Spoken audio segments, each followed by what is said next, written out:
So, in the early 2000s, a geology major went on a field trip to the world's largest open-pit coal mine in Colombia. He picked up a piece of rock and noticed impressions of some prehistoric leaves on it. Then he found more rocks, and each of them had the same pattern. Back then, the student could hardly know that his discovery would help describe the largest snake that has ever lived on Earth. The student took his findings to a local scientist, who called up the Smithsonian Institute and invited them for a fossil hunt. He wasn't that surprised, as he knew there were fossils in the pits of Sarihan. Back in 1990, another geologist found a fossil there and brought it to his office. He wasn't sure of what it was and called it a petrified branch. Years later, a paleontologist saw an image of this branch. He knew it wasn't a branch at all, but a fossilized jawbone of an animal. The scientist got so excited about the find that he flew all the way to Colombia. He wanted to examine the fossil, but no one had the key to its glass display case. The scientists couldn't wait, so they broke the glass and confirmed that it was a fossil of an animal that lived millions of years ago. After Herrera's finding, they knew exactly there were more fossils in the area. It took the team of scientists about 2 years to figure out they were all a part of a giant snake and not a crocodile, as they thought because of the size. They managed to establish it by looking at the vertebrae and ribs of around 30 giant snakes. Now, you might think that fossils would get easily destroyed in an open-pit coal mine, but in fact, they were found under the coal that served as a protective layer for them. Sadly, the scientists couldn't find the Titanoboa's skull. Unlike jaws, which are extremely powerful thanks to their muscles, snake bones are pretty fragile. That's why they usually crumble long before the sediment can appear over them. But still, the researchers managed to find 3 skull fragments. Thanks to this discovery, they've made a full-scale replica of the snake's head, which supported the theory that it used to be one of the largest predators of its time. If you're starting to freak out, don't worry, so am I. They also established it was related to modern boas and anacondas. That's how Titanoboa got its name. It's basically a titanic boa. The huge snake was officially described in 2009. Titanoboa was thriving around 60 million years ago, 6 million years after the Tyrannosaurus rex roamed the planet. Back then, it enjoyed the climate of the area in South America, which is now Colombia and Peru. It got almost as long as a bowling lane, 50 feet, or twice as long as the biggest snake living today. It was as heavy as 4 giant anacondas. It got this long and this heavy thanks to a lucky coincidence. Snakes are cold-blooded animals, so they need a warm climate to live and grow in.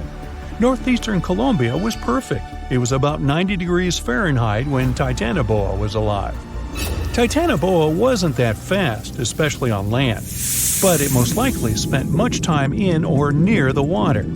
Our hero could swim at a speed of up to 12 miles per hour. Like present-day snakes, it could wriggle around and change direction really quickly. Scientists still aren't sure if it could climb trees. Paleontologists believe that Titanoboa had brownish or grayish skin. It was the perfect color for the serpent to hide in the muddy rivers of the tropical rainforests. But then again, I don't see why it would have to hide from anyone, given its size. The largest snake ever wasn't venomous, but it didn't stop it from hunting any animal it wanted. And although it could choose pretty much anything, its favorite meal was most likely fish. Whew. Scientists decided so based on the snake's palate and the number and type of its teeth. You can't recreate the giant's diet today, as all of those fish types are also extinct. When it wanted to spice up its menu, Titanoboa dined on other reptiles. It sneaked up on its prey and got them down with one quick strike. Its bite had a very special design. The structure of its jaws let Titanoboa clamp down on the body of its prey, so there was no escape. Titanoboa also had a mean set of thin and pointed teeth. They bent inwards in the snake's jaw like fishing hooks. This little feature helped Titanoboa get a grip on its prey and prevent the slightest chance of its running or swimming away. It could most likely easily swallow even large turtles and crocodiles. Now, all that sounds pretty scary, But we have nothing to worry about, as Titanoboas are long extinct, right? Well, technically, as the temperatures on Earth are going up, it's quite possible that snakes might also grow in size. They love heat more than anything, so they should feel comfortable here. Of course, that would be a completely different snake, but it's not impossible that we'll see something similar to Titanoboa. But before you think of escaping to another planet, remember that huge snakes would need something huge to eat. Such giants prefer to wrap around something huge and swallow it. Most people would be simply too small for them. So unless the huge snake was starving, I don't think it'd waste its energy on attacking anything too little. Plus, like any other snake, Titanoboa had a sharp and delicate sense of smell, needing exceptional conditions, and was sensitive to vibrations. A little too smelly, too noisy, too cold, too dry, or too wet, and the snake wouldn't go near this place unless absolutely desperate. So, if you live in a big city, your chances of meeting a huge snake like Titanoboa are about zero. Rural areas are something different, but the only place where the giant serpent would consider living would be near the equator. We already have some pretty giant snakes in the warmest regions of the world. Amethystine python, or less poetically, scrub python, is a gentle giant. It's the largest snake in Papua New Guinea in Australia. It can grow to the enormous size of 28 feet and weigh up to 77 pounds, which is about as heavy as a Dalmatian. Scrub pythons are pretty curious, sometimes slithering inside people's homes in Australia, but they're mostly harmless to humans. Their favorite food is rodents, bats, and birds that come to streams for water. Until then, pythons quietly lie in wait. They have heat centers in the pit of their muzzles. They help the pythons better see warm-blooded animals they can have for dinner.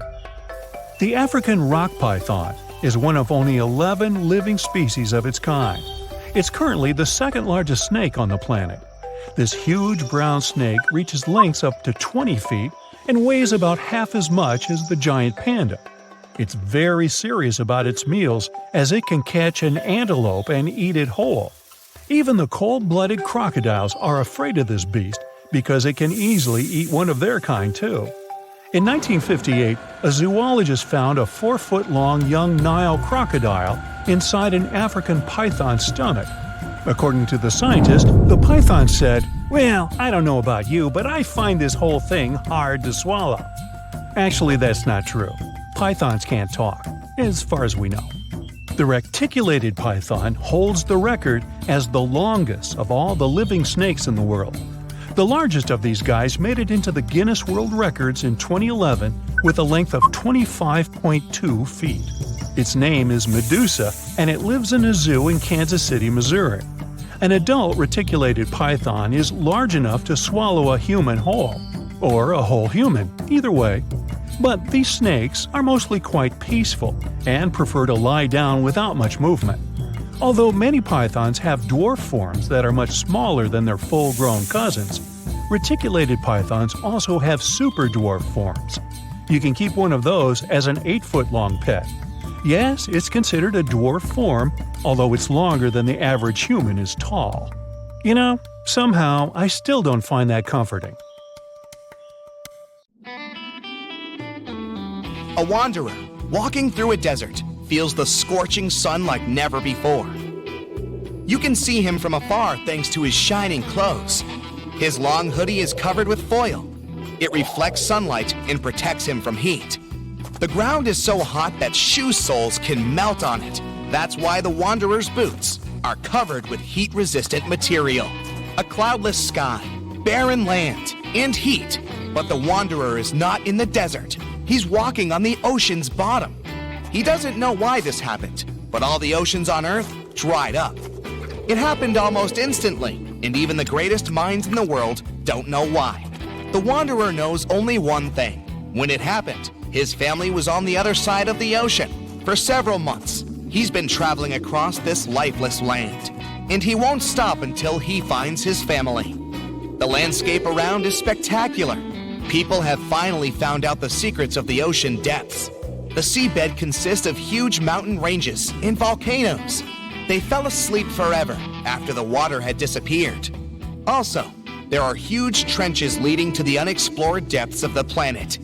People had to build bridges to get over these enormous cracks in the ground. But most of the ocean floor is flat plains, boundless, lifeless, merciless. The wanderer's walking across a huge canyon. Once, it was swarming with sea life. The man puts on a gas mask, but not because of a sandstorm. Many fish and other marine inhabitants used to live in such canyons. Now, all that's left is a terrible smell. The wanderer passes by huge skeletons of whales. Among them, he notices dirty tents. People are hiding there from heat. The temperature in the area is much higher than in the Sahara Desert. One of the main functions of the ocean was to distribute heat all over the planet. The sun emits heat and radiation. The ocean absorbed this energy. Lots of currents were warm, and they carried this warmth around the world. The water got heated at the equator, then it evaporated and turned into clouds.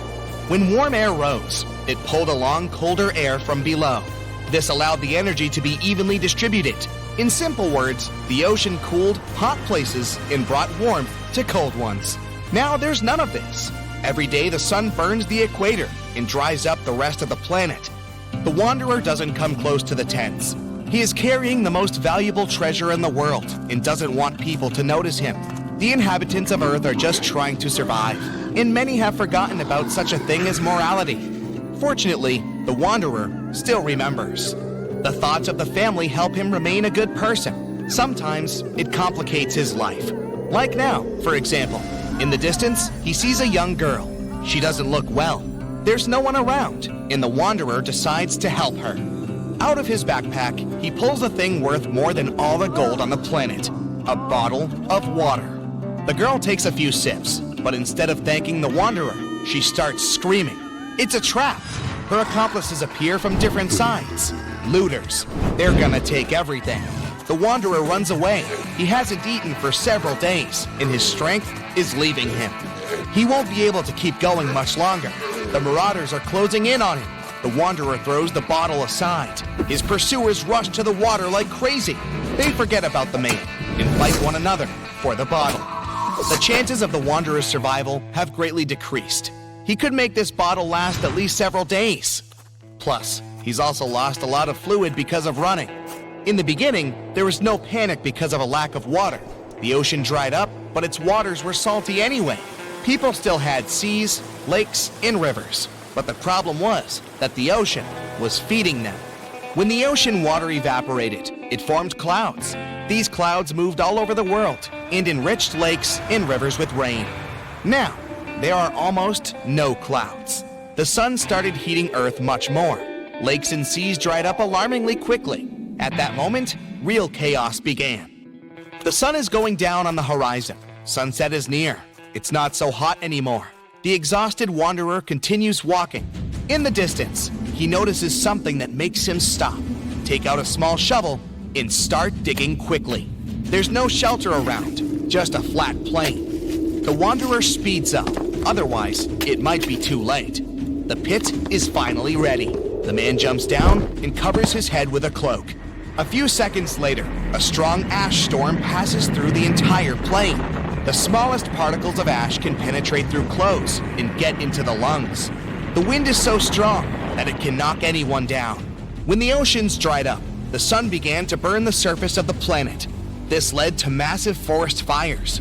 The flames destroyed almost all the trees. Huge clouds of carbon dioxide and ash formed. Driven by the wind, they travel the world and poison everything around. The wanderer is sitting in the pit while a terrible hurricane is sweeping over his head. He thinks of his family and slowly falls asleep. Cold wakes him up. Frosty air chills him to the bone. So it's night now. The wanderer climbs out of the pit and finds himself under bright stars. As soon as the water dried up, almost all clouds disappeared. Factories stopped working. Cars no longer emitted carbon dioxide. Thanks to this, comets and the most distant stars can be seen in the sky. The wanderer has seen them 1,000 times, but he's still not used to the breathtaking picture. It's like he's looking at the sky through a telescope. An icy gust of wind brings the wanderer back to reality. He won't survive the night if he doesn't find a warmer place. Before, nights were warmer thanks to the energy of the ocean. Now, as soon as the sun goes down, temperatures drop dramatically. The wanderer needs to move to stay warm. He starts walking faster. Soon, he notices some lights in the distance. It's probably other looters. The wanderer goes deeper into the valley. Stars and the moon illuminate his way. Unfortunately, he is running out of energy. He pulls a protein bar out of his pocket, but he needs at least a bit of water to eat it. To digest food, your body needs liquid. If the wanderer eats the bar, he'll only get thirstier. He can't walk and falls to the ground. He checks his pockets and finds a small kerosene tablet. He lights it using a matchstick. A tiny flame protects him from cold. To distract himself from thirst, the wanderer takes out an old MP3 player. He charged it during the day using the solar panels on his backpack. The man puts on headphones. Classical music calms him down. He lies on the ground next to the burning tablet. He needs to gain strength to continue his journey tomorrow. It's morning. In an hour, the sun will start burning the ground again. It's crucial to find water while he still has some time left. The wanderer inspects the territory and notices a spot where the ground is darker. In his previous life, the wanderer worked as a surveyor. He takes a few steps and touches the ground. It feels cool. There's an underground spring here. He begins to dig. The ground is getting wet. Water starts seeping out of the soil. The wanderer fills his empty bottles. Things don't look that bad anymore. It's getting a bit more difficult to breathe with each new day. In the past, phytoplankton and algae produced up to 70% of all the oxygen on the planet, but not anymore. Several days have passed. The wanderer runs out of water and food again. Fortunately, not for long. He's now walking among huge sunken ships. He sees modern aircraft carriers, liners, and even ancient pirate boats. In the distance, he spots huge mountains. The tops of these rocks are what used to be called the shore. The ocean floor is ending. The thoughts about reuniting with his family give him more strength. The man reaches the top and finds himself in the middle of a ruined city. It's empty. Where have all the people gone? Where is my family now? The wanderer asks himself. The man walks through the abandoned streets and meets an old man. He says that almost all the people who used to live here left the city and went to Antarctica. The wanderer has a new goal. He's going to get to the icy mainland no matter what. He will find his family.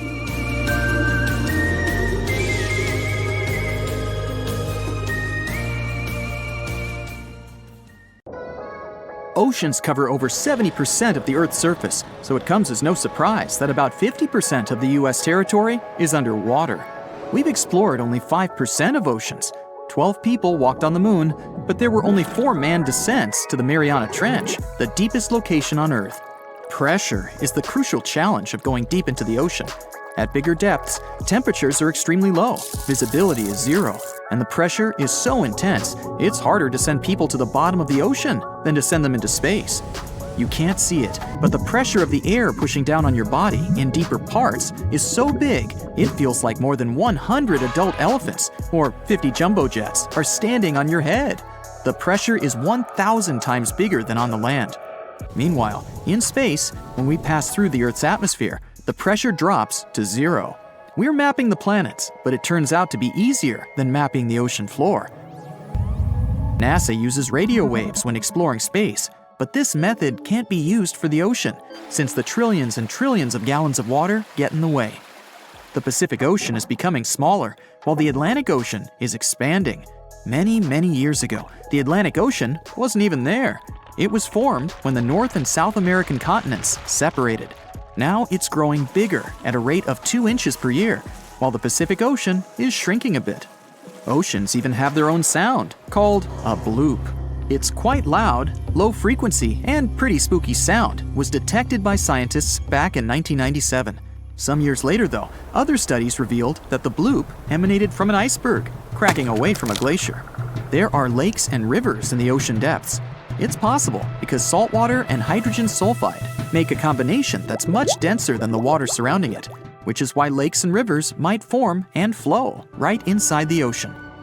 The world's biggest waterfall, called the Denmark Strait Cataract, is underwater too, in the waters between Iceland and Greenland. It's 11,500 feet tall, and its amount of water is almost 2,000 times bigger than the one Niagara Falls has. This underwater waterfall is possible because cold water is much denser than hot water, so cold water drops into the much warmer Irminger Sea. The longest mountain chain is also hidden in the mysterious underwater world. The mid-ocean ridge is almost 40,000 miles long. People studied only about 1% of this ridge. We know less of this chain than we know about the surface of Mars or Venus. Challenger Deep, the southern part of the Mariana Trench. That's a small valley at an extreme depth of a little bit over 36,000 feet. Imagine putting our tallest mountain, Mount Everest, into the Challenger Deep. 1.2 miles would still remain for the mountain's peak to reach the surface of the water. 94% of all living creatures are aquatic, and almost 2/3 of marine life is still not defined. So new species are being discovered all the time, including those spooky ones like the goblin shark, the fangtooth, and the frilled shark. Imagine what more's been waiting for us down there. There are also treasures hidden down below. Oceans have around 20 million tons of gold, but not in a way it can be extracted or mined with any cost-effective methods. It's dispersed all over the seafloor. If we could take it out, each person on the planet would get about 9 pounds of gold.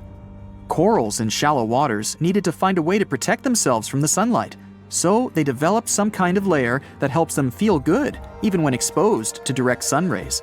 Basically, they developed a sort of natural sunscreen.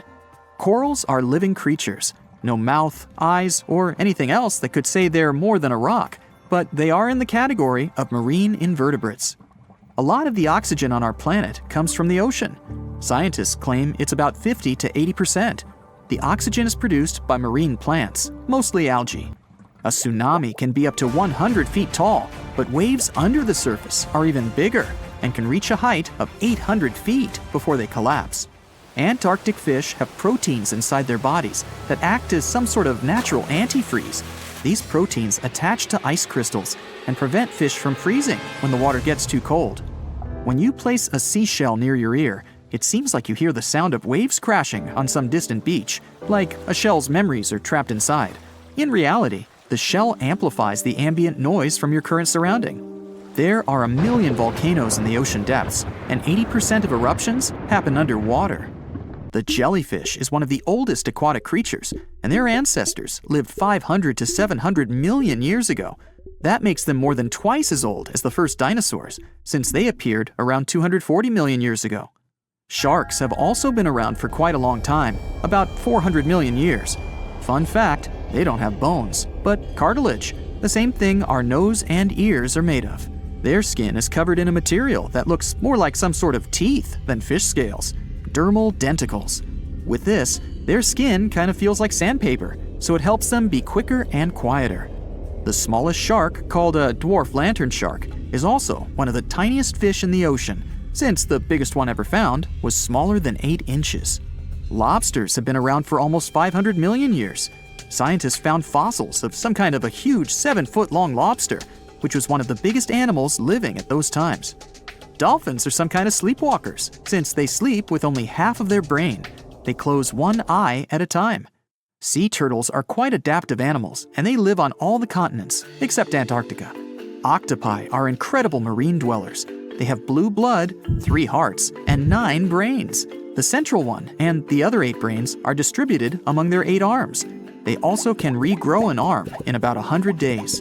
Sea sponges don't have a head, eyes, a mouth, bones, lungs, a heart, or a brain, but they're still living beings. A seahorse is technically a fish, even though it doesn't look like one. This specific animal has no stomach or teeth. Food goes through its digestive systems really fast, so these animals must eat more or less all the time to stay alive. Seahorses can eat more than 3,000 brine shrimp per day. There's a unique spot in the Pacific Ocean where you're farther from all your problems than in any other place on Earth. It's called Point Nemo, and it's about 1,500 miles away from the closest points of land. It's quite hard to get there. First, it's not a bit of land, so you can't actually see it.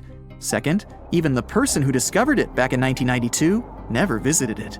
The ocean doesn't get struck by lightning as often as the land does, but when this happens, the results can be way worse than on the ground since water is conductive, so lightning spreads across the ocean really fast. Cold water surrounding your body while swimming may feel refreshing, but that's not a protective layer, and you can still get sunburned.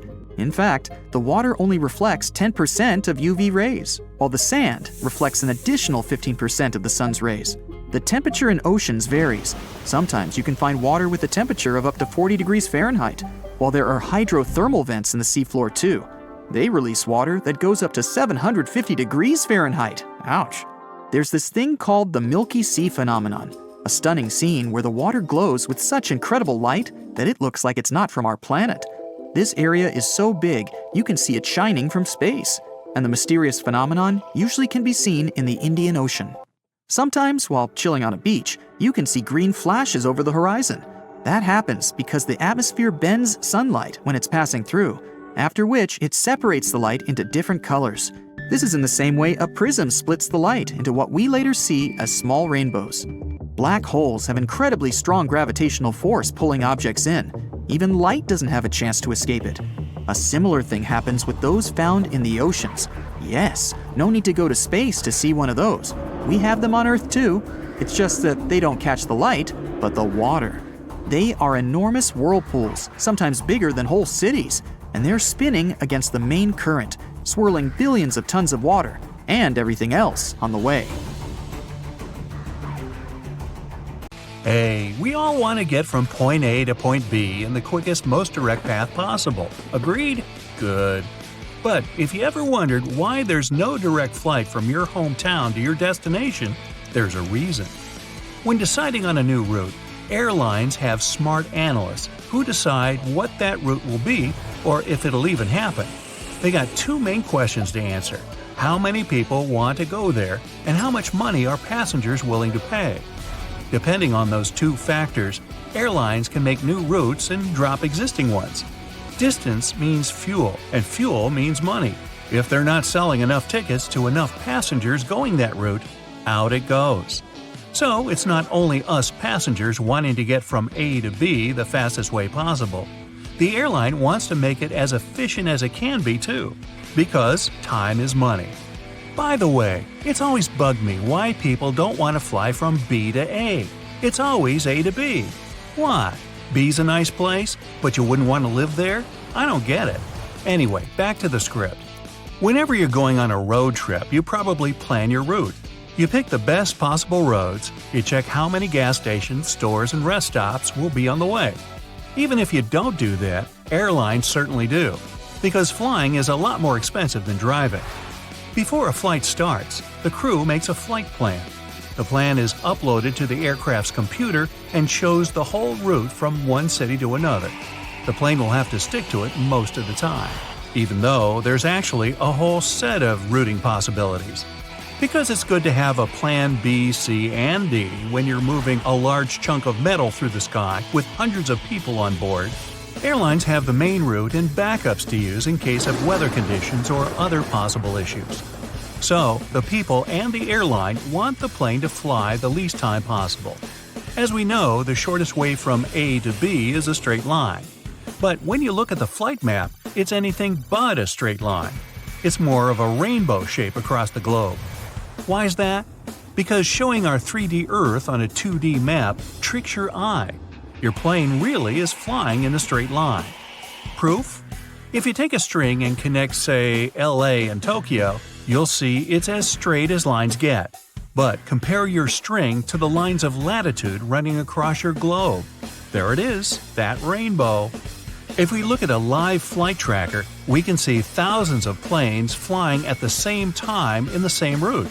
I mean, the whole map is covered. Look at them all. Okay, now let's take for example the US and Europe.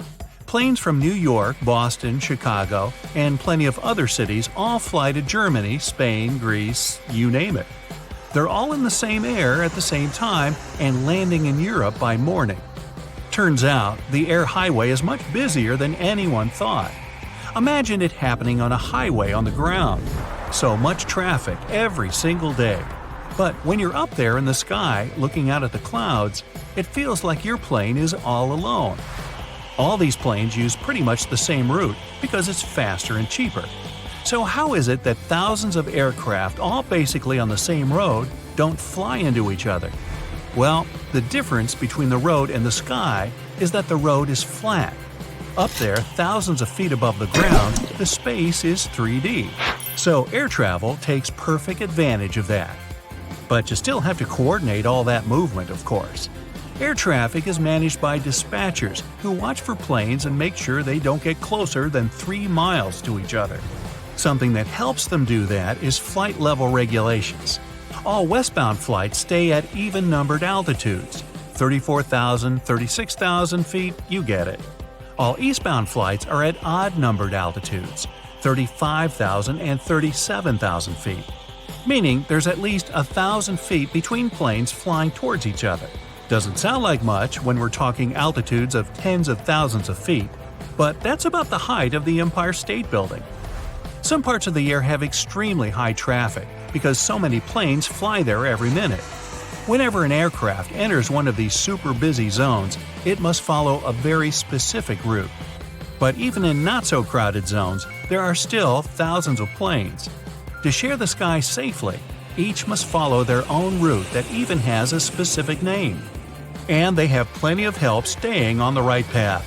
There are devices on the ground called fixed navigational aids, or nav aids for short. They send radio signals in the sky that an aircraft can pick up on. You also have waypoints that are simply geographical points on Earth. They're loaded into the GPS systems, and an aircraft must follow them. An airplane's whole route is basically flying from one waypoint to another, all the way to the destination place. Now, let's go back to that global flight tracker. Something else you'll notice is that planes mostly avoid flying over the ocean and large bodies of water, the Pacific Ocean in particular. Yes, you see some here and there because people do have to get to Hawaii somehow. But in general, everyone's flying around the Pacific, not over it. That's because it's a route that's preferably avoided. Whenever there's a nice path above the ground an aircraft can follow instead, it'll go for the ground. But that doesn't make any sense because flights over water are smoother. Turbulence is caused from hot air rising from the ground. When there's no ground below you and just vast water, the source disappears and you get a less bumpy flight. Still, flying over land is safer. It just comes down to more possibilities for emergency landing on the ground rather than, well, in the middle of the ocean. And planes that take those transoceanic flights are usually the big kind with 4 engines. It'd just be too dangerous for the ones with only 2 engines. Just imagine an engine fails, and that plane would have to rely on the one other engine it has. It's possible, just best avoid it. But big ones also prefer to have a safe place to land just in case. Now, show me an airport in the Pacific Ocean. Not many of them, huh? Hence, why everyone's flying around it. Another region that planes prefer to avoid is the Himalayas. Again, doesn't mean it never happens, just better not to. The Himalayan mountains are higher than 20,000 feet, with Mount Everest reaching 29,032 feet, just to be precise. Most planes fly at about 30,000 feet, and that's just way too close for comfort. Not to mention the winds are strong there, and mountains make it difficult to maneuver the aircraft. That, and there are almost no radar services in the Himalayas, so the pilot wouldn't be able to communicate with the ground. Also, an emergency landing is only possible on a flat surface. The Himalayan region is the exact opposite of that. Add to that, there's a risk of running out of oxygen in this already dangerous area. An airplane only has enough oxygen to last 20 minutes. Plenty of time for the pilot to lower to at least 10,000 feet to a safer altitude with more oxygen. But the Himalayas make that pretty much impossible because, well, mountains, poking up all over the place. You get the picture. Back to our flight tracker map. You'll also notice hardly any planes flying over the poles, except that one up in the Arctic. Hey, what are you doing there? Ah, Dubai, Seattle. Well, it's one of the very few.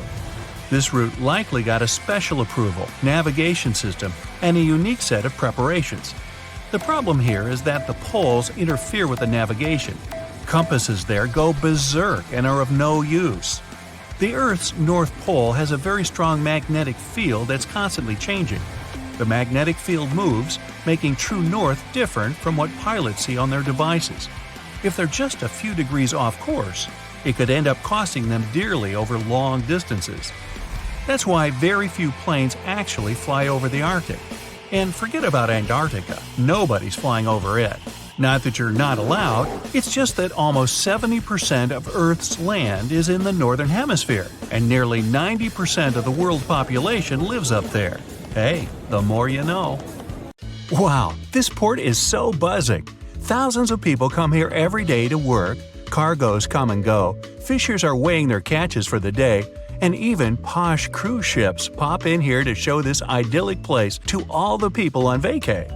The ocean shore is fantastic. People walk along the beach eating ice cream or building sandcastles. Oh, and by the way, right now we're standing where the Sahara Desert used to be. Normally our lifetime is too short to see any major changes. We don't notice mountains rise or the way rivers change their course.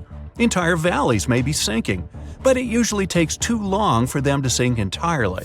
Still, a group of scientists recently noticed there's a new ocean being formed really fast, and we can even witness it appear. Look here! It's the Afar Triangle. There's the Horn of Africa Peninsula not far away. It's the exact site where the sixth ocean is being born at the moment.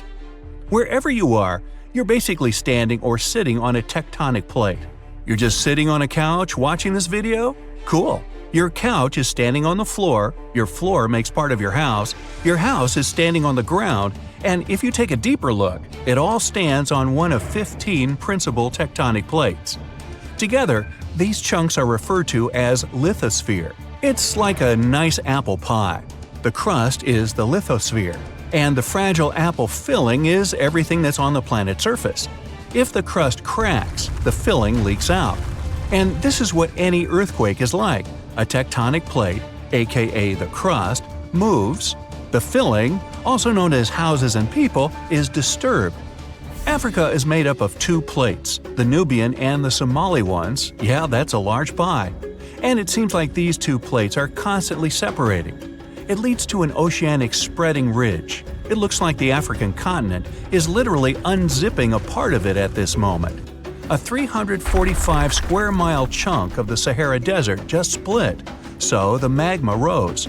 It triggered a series of earthquakes across Ethiopia, Eritrea, and Djibouti. And it's not just some minor earthquake. There are lots of fumes rising from those fissures, and it smells like sulfur. Phew! The eruptions slowly push the old lava sediments away, which is followed by creation of the new seafloor. The crack is filled with magma, and when it cools, it forms the new oceanic floor. If this process doesn't stop, the Red Sea will finally flood the area, forming the sixth ocean, and Africa will be split into two parts. So we'll basically have two Africas. But wait. Neither you nor your grandchildren are going to see that sixth ocean. You'll only have 5 of them throughout your life. Same with our future generations. Same old Pacific, Atlantic, Indian, Arctic, and the Southern Oceans. Before the oceanic floor gets solid, and before the Red Sea actually starts flowing in there, many thousands, if not millions of years must pass. The continents move as fast as your nails grow. And imagine that the longest nail ever seen in history was the thumbnail of an Indian man reaching almost 6.5 feet before he cut his nails. It took him almost 60 years to grow it. Now think how far the continents will have to move by the time you celebrate your 100th birthday. Spoiler, it's not going to be very far. But anyway, you can witness some minor changes that take place even now. All those cracks that may not seem that significant so far make all the landscape in the Afar region look really unique. There's a couple more reasons for this uniqueness. Meet Erta Ale in Ethiopia, the volcano famous for its world's longest-lasting lava lake. It's located in the Afar Depression, also known as the Afar Triangle. By the way, depression refers to the sunken area. There's nothing sad about it. It's not the only volcano in this area. Eritrea, known as the Nabro volcano. It's never erupted, yet the lava in this area is pretty active. More volcanoes are to come because of the tectonic plate movements. They pull away from each other, and the Earth's crust gets thinner. The weaker the area is, the more volcanoes there are. Okay, the plates are separating, and it's kind of inevitable. It's just the question of time. This process is also called the Afar plume. We'll get more volcanoes, it's inevitable either. But how does it happen? Remember that apple pie? Yes, it was delicious. Well, things are actually much more complicated. The outer layer we walk on is relatively delicate and is made up of multiple broken pieces. It's like the eggshell or a lattice top on a pie. Let's take a deeper look at all the ingredients of this pie. If you cut a slice, you'll see it's made up of many parts, and there's something called the asthenosphere under the lithosphere. It's part of the Earth's mantle. Yeah, complicated. So the asthenosphere gets heated from within, and it rises, just like the dough when you put it in the oven. Remember those cracks on the surface of a freshly baked loaf of bread? Man, I'm getting hungry. Anyway, this is basically what happens to the Afar triangle, and those cracks make this area split, creating those famous rifts and valleys that will possibly become so large and will probably get flooded so that the world's sixth ocean will appear there soon. Or not. Nobody's sure about it. Okay, but since the tectonic plates and, which is logical, all the continents are always on the move, we'll probably have more continents in the future. The answer is yes and no. If a part of Africa does split, we'll get one more continent, which is going to be even smaller than Australia. But there's one more possible way of how things will go. Chances are, in the next 250 million years, in the distant 250 million years, there will be no more transatlantic flights. And a walking trip from Japan to Chile will be possible too. Way too long, but possible. It's all happening now, and the first results will be noticeable in some 50 million years from today. I won't be around then.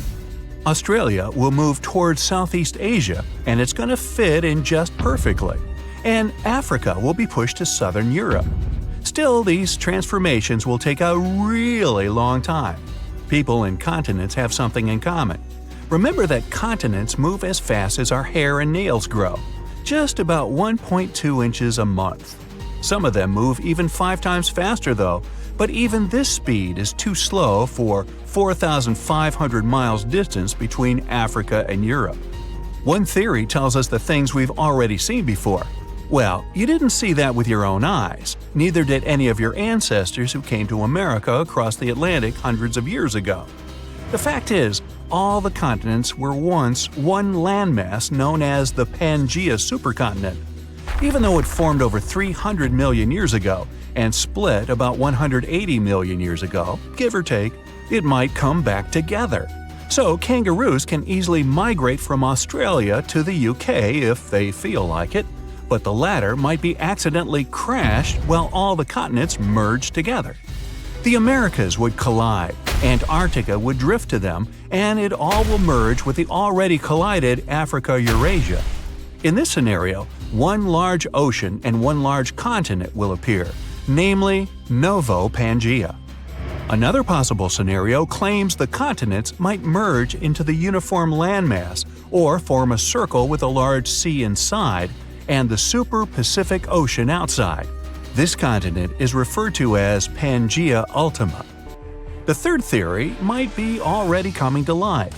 The Pacific and the Atlantic Oceans might just cease to exist, forming the new ocean basin. Eurasia will be split to form a new ocean, and all the continents will migrate to merge into the supercontinent Orica. And the fourth and last theory claims that the Pacific and the Atlantic Oceans will remain almost unchanged, and all the continents but Antarctica will merge into one, leaving poor Antarctica even more isolated and abandoned than it is now. Nah, don't feel bad. Since all the continents keep drifting northwards even now, it's quite probable that almost all of them will meet up somewhere at the North Pole. Tonight, the biggest and fiercest shark in history will face the Blue, a mysterious creature from the ocean depths. The fight takes place far out at sea, so people are not in danger. But if Megalodon loses, the life of all mankind may be at risk. But first, let's get to know our opponents better. Megalodon was an ancient marine predator, a giant shark feared by all aquatic life for millions of years. Megalodon had no competitors in the oceans. It was at the top of the food chain. Current sea inhabitants don't even realize how lucky they are because this monster went extinct about 3 million years ago. Although people can't know for sure if it's really gone.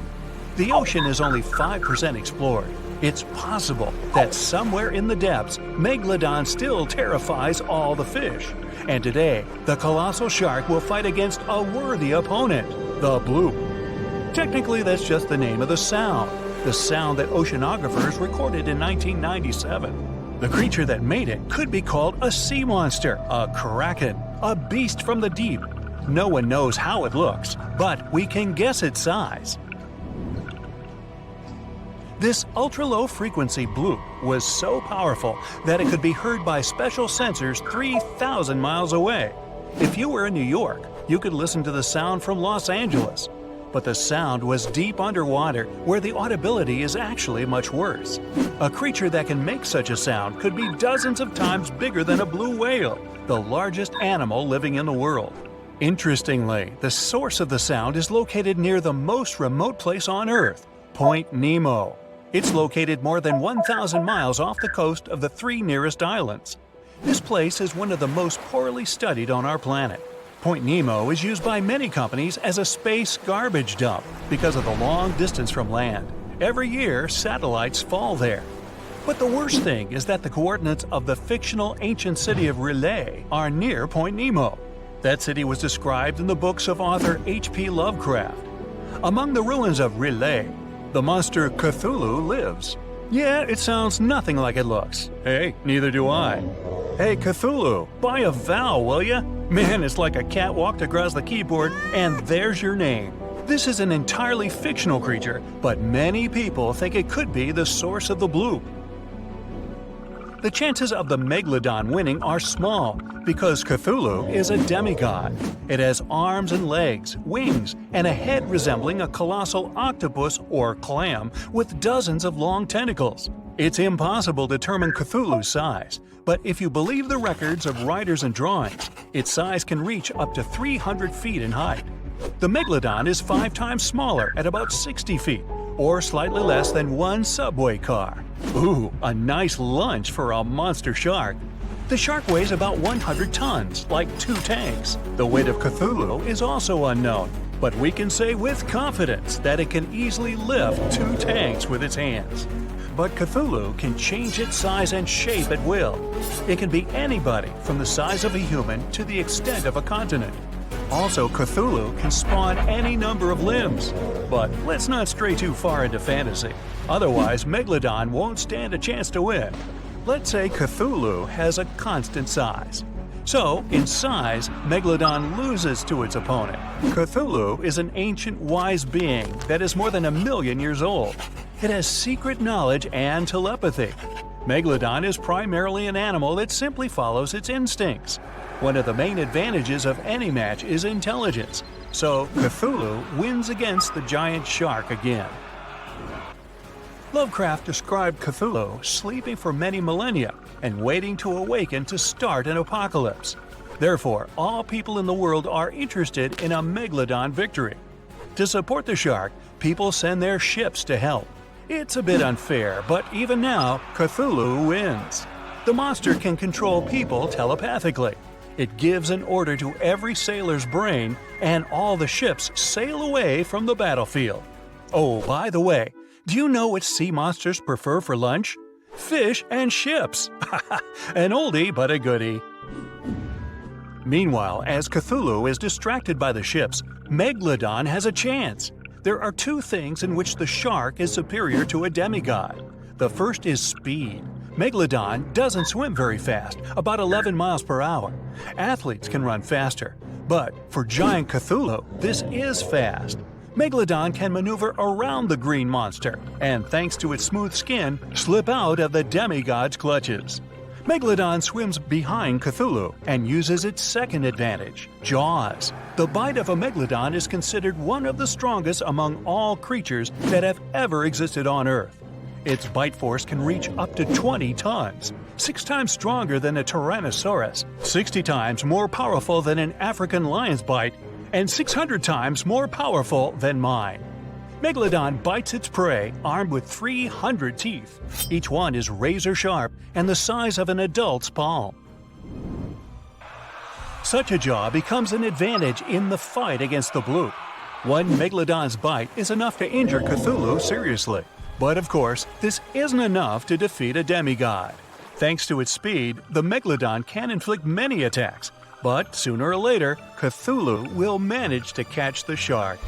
Cthulhu uses tentacles to grab its opponent. Megalodon is trapped and can't move. The bloop is going to pull the shark out of the water. It seems that the green monster will win the fight. But several unknown objects are approaching the place of the fight. Cthulhu is being attacked from all sides. The green monster is unique, it's one of a kind, but the megalodon has offspring. Many sharks from all over the ocean swim to help their relatives. Now the sides are equal.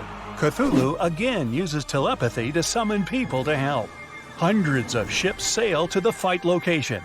It orders them to open fire on the enemies. Dozens of sharks quickly swim around Cthulhu. It's impossible to hit them and not injure the green monster. Cthulhu loses by its own mistake. It cancels the telepathic order and decides to deal with the shark squad alone. Cthulhu uses its tentacles to catch each shark one by one. But the sharks work great as a team. Once one shark is captured, the others bite the tentacle and help it escape. All Cthulhu attacks fail. It needs time to think of a new strategy. But where to retreat when there are a lot of enemies everywhere? To go back to the ancient city is to admit defeat. Cthulhu has an idea. It opens its wings and makes a single wave that, like a blast, throws all the sharks aside. The monster floats to the surface. Another wave and tsunami forms in the ocean. Cthulhu rises to the air. Black clouds accumulate, thunder rumbles, lightning strikes everywhere, and a downpour begins. Cthulhu is in the sky, directly over a group of megalodons. It has taken a short break. And now the green monster is ready for another attack. A shrill whistle sounds above Cthulhu. A satellite's falling, cutting through the storm clouds. Then another one. Cthulhu is not prepared for an attack of space debris. It dives into the water and retreats once more into the ruins of the ancient city. Megalodon wins with the last of its strength. Fortunately, such a fight will never happen. Megalodon went extinct millions of years ago. There is 0.01% chance that this shark species is still alive. This is excellent news for Megalodon fans, though. You can find a million-year-old tooth of this creature in places all over the world where people gather to hunt this artifact. Professionals and tourists sell found teeth for a lot of money or keep them as a souvenir. As for the bloop, you can play the recording on the internet and learn that this is not Cthulhu or some kind of sea monster. The National Oceanic and Atmospheric Administration, NOAA, confirmed that the bloop is actually the sound of ice. When large icebergs crack and collapse, they generate powerful ultra-low-frequency sounds. There are many records of famous ice earthquakes that had similarities to the bloop. When the water in all the oceans becomes transparent, the world will change forever. In a few years, people will discover thousands of new sea creatures that were previously unknown. Simultaneously, the planet will lose hundreds of thousands of fish and mammal species too. The cycle of life on Earth will be interrupted, and humanity will face natural disasters and famine. The beginning will be incredible. Imagine you're sailing on an expensive liner somewhere in the Atlantic Ocean. Suddenly, you hear screams. All the shocked passengers come to the edge of the deck and watch an incredible picture. The ship seems to be floating high in the sky. Under it, the water is completely transparent. You see volcanic sea mountains and coral reefs of different colors and shades. The bottom is thousands of feet from the surface, so it feels like the ship is floating high above the ground. Only the fish swimming in this sky let us know that the boat is still on the water. The ocean is about 5% explored. In just a year, this number has increased to 70%. Humanity uses powerful telescopes to study space. Now, when the water is transparent, all the scientists turn their telescopes toward the seafloor. Every day, people discover a new kind of fantastic sea creature. Many of them look pretty scary. A colossal octopus, transparent clams, ugly toothy fish, sea spiders, rainbow jellyfishes. The Mariana Trench can now be fully explored. If there is a kraken, a megalodon, or any other sea monsters in the world, people will soon know about them. Relaxing on the beach is growing more popular than ever, but swimming in the water is a little frightening now. Imagine you're sailing on a yacht in the open sea. You decide to jump from the deck into the water to cool off. You feel dizzy because of the height you see below you. Also, you notice a huge squid the size of a house in the depths. It's unlikely it will swim to you because it's so far away, but you still get creeped out. When planes fly over the ocean, it seems as if they are twice as high in the sky. Skydiving over the water is becoming a popular sport. The average altitude of a skydive is 10,000 feet, but if you jump over the ocean, you'll feel like you're falling from a height of 36,000 feet. It's like jumping out of space. Fishing has become more profitable because all fish are visible from the surface. Boats from afar notice a school of fish and catch it. Because of this visibility, many fishing companies have become more competitive. When two ships try to capture the same prey, a conflict occurs. The water in the ocean is divided into borders. Companies began to buy it as they would land. Fishermen started to hunt unknown creatures. Companies built expensive bathyscapes to capture the prey in the underwater depths. Because of this, rare species of dolphins, whales, sharks, and other sea creatures are on the verge of extinction. Governments in many countries spend small fortunes to fight poachers. All over the world, more and more people are becoming treasure hunters. If you fly a few miles in a helicopter over the ocean, you see that the seafloor is scattered with sunken ships. Old pirate ships of the past centuries, modern boats that were considered missing. Hundreds of divers swim to the seafloor to explore the ships. The treasures found there can be sold for thousands and millions of dollars. In addition to vessels, people find submerged ancient cities. New chapters of world history are open to scientists from all over the world. People would finally solve the mystery of Atlantis and find out why crafts disappear in the Bermuda Triangle. The number of shipwrecks in the world has significantly decreased. Even if a boat sinks, rescuers quickly notice it and fly to help. Submarines no longer sail almost anywhere in the world. They served as secret stealth vessels, but now all secrecy has become transparent along with the ocean. Besides the treasure, people see all the garbage that has been thrown into the seas. Billions of tons of plastic lie before the eyes of all mankind. All the water is littered with trash of different colors and different sizes. It's undeniable how marine life suffers from this. It's impossible to turn a blind eye. People decide to save the ocean. In many countries, releasing plastic into the sea becomes illegal. Plastic recycling plants are built in a lot of cities. All the world's sea ice has become transparent. Trips to the Arctic are trending. The Valley of Ice and Cold now resembles a world of crooked mirrors. Some of the ice is so transparent you can't even see it. Because of their transparency, more sunlight passes through. The water level is rising, but it's not a big problem because the water in the ocean evaporates faster too. These massive vapors condense into huge thunderclouds. Heavy rains pour for weeks and even months. Some cities are flooded. Many countries have declared a state of emergency. Previously, the ice reflected the sun's rays and sent them back into space thanks to its white color. Now, vast chunks of ice, some the size of a country, let light through. Our planet gets too much ultraviolet light. Because of this, the atmosphere is being destroyed. Every year, more and more solar radiation penetrates the Earth. This affects crops and increases the incidence of diseases among all living beings. And this is just the beginning of the problems. The ocean contains many microscopic substances needed for small organisms to live, such as phytoplankton and seaweed. They are food for larger creatures, krill. Life in Antarctica depends on krill. Fish, whales, and penguins feed on it. If they can't feed on krill, large predators won't feed on regular fish. The ocean is blue because of the salt and various small microorganisms, algae, and nutrient mud. As soon as the water became clear, it lost all its nutrients. Many fish and marine mammals are disappearing from our planet. Sunlight penetrates to the farthest depths of the ocean. The sea creatures that lived there were not used to the light. New conditions adversely affect their lives. People discovered so many new species, but lost almost all of them just as quickly. Because of the sun, the water heats up more, and the amount of oxygen decreases.